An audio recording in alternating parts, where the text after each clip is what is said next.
Hi everyone. My video is about a woman called Sarah Dazley, known as the Potton poisoner. Sarah Reynolds was born in the year of 1819 and was the daughter to the local town barber, Philip Reynolds, and his wife Anne Reynolds, and they lived in Potton in Bedfordshire. When Sarah was the age of 7, her dad sadly passed away suddenly.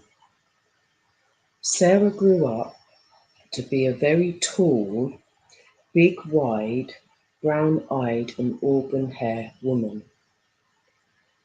When Sarah turned 19, she married a man named Simon Mead, where they both lived in Potton for 2 years.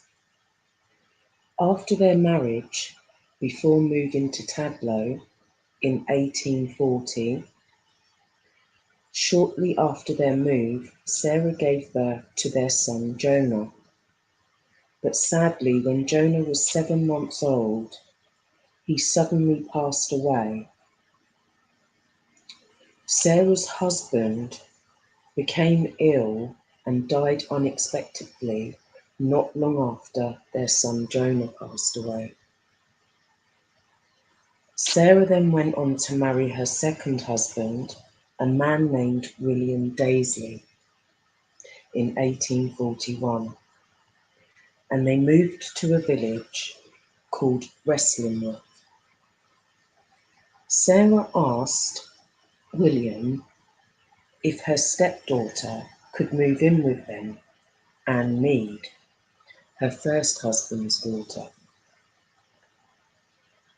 But William refused. He wasn't keen on the idea of her moving in. William started to drink a lot and became physically abusive towards Sarah, and she confided in her friend William Waldock about what was happening to her. She said to him, "I will kill any man who ever hits me." A couple of months passed and her husband became seriously ill. So she moved her stepdaughter in, Anne Mead, and they both would look after and take care of William. The local doctor prescribed medication that seemed to help and show signs of recovery, but only whilst he was in the care of Anne. Sarah started to then make her own pills for her husband, containing arsenic and troxide. Her husband refused to take the new pills, and Anne, the stepdaughter, took one to show William the pills were okay, but became very ill shortly after with stomach pains and vomiting, similar symptoms that William was having. Sarah eventually convinced her husband to take the lethal pills, and he sadly died on October the 30th, 1842.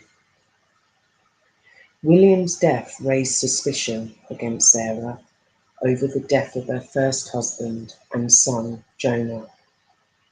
And as William's autopsy showed traces of arsenic, the police went to arrest Sarah, but she fled to London, but was later caught and arrested for the murder of her husband, William.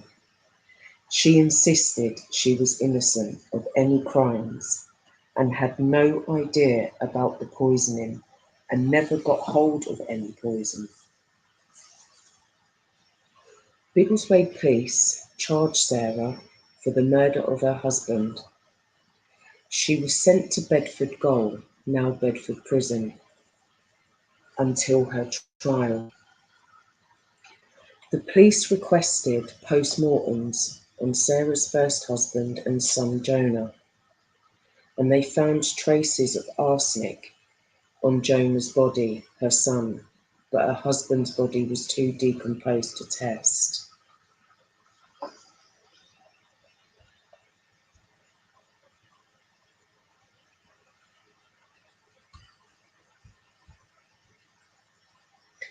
Sarah's trial for the murder of her second husband was on the 22nd of July, 1843.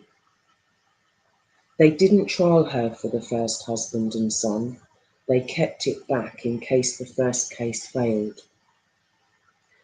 In trial, evidence was given against her by two local chemists who identified her as having purchasing the arsenic from them. Mrs. Carver, her neighbour, and Anne Mead, her stepdaughter, both told the court they witnessed Sarah making the pills. William Waldock testified Sarah said she would kill any man that ever hit her. In 1836, a man named James Marsh discovered the Marsh test that was used for forensic toxicology. His evidence was given in trial, as it showed arsenic had poisoned her husband. Sarah's defence was put forward by Mr. O'Bailey. He claimed that Sarah had poisoned her husband by accident. This contradicted her original alibi. It took the jury 30 minutes for their verdict guilty for the murder of her second husband, William Dazley. Before Judge Barron passed down his sentence, he stated it was bad enough you killed your husband, but it showed total heartlessness to kill your infant child as well. He recommended that she pleads mercy of her Redeemer. He then went on to say, sentence her to death, sentence her by hanging.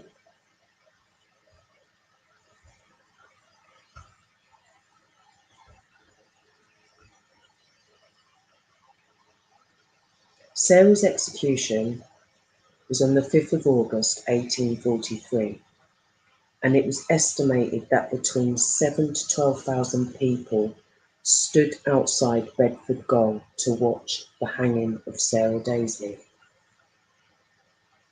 Sarah was taken to the chapel around 10 a.m. for her sacrament.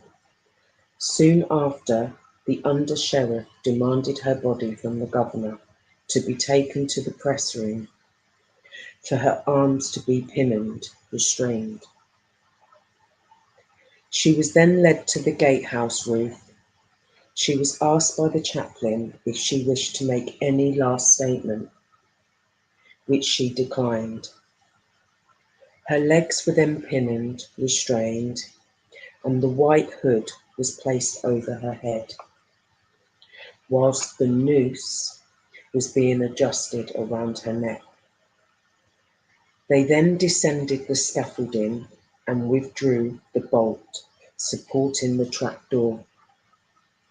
Sarah dropped some 18 inches and her body became still after withering for just a few seconds. As the rope applied pressure to her arteries and veins in her neck, this caused an acrobatic reflex in her body, and she was left hanging for an hour before being taken down and buried in an unmarked grave. Sarah's execution was the first since 1833, and she was the only woman to be publicly hanged in Bedford Gaol. Bedford Gaol executions were very rare, and there was only two more after Sarah's, one in 1860 and one in 1868. So that's my story of the Potton poisoner. And while I was researching the story, I was thinking, when she was 7 years old and her dad suddenly passed away unexpectedly, was she capable at that age, and did she poison her dad and got away with it and carried it on through in her adult years, you know, would she like have been evil enough at that age? If she was capable enough to kill and poison her own child, then I think she was capable enough to kill and poison her own father, you know. But what do you reckon? You know, do you reckon that she could have poisoned her dad? Yeah, thank you for watching. If you liked the video, give it a thumbs up and catch you on the next one. And peace out.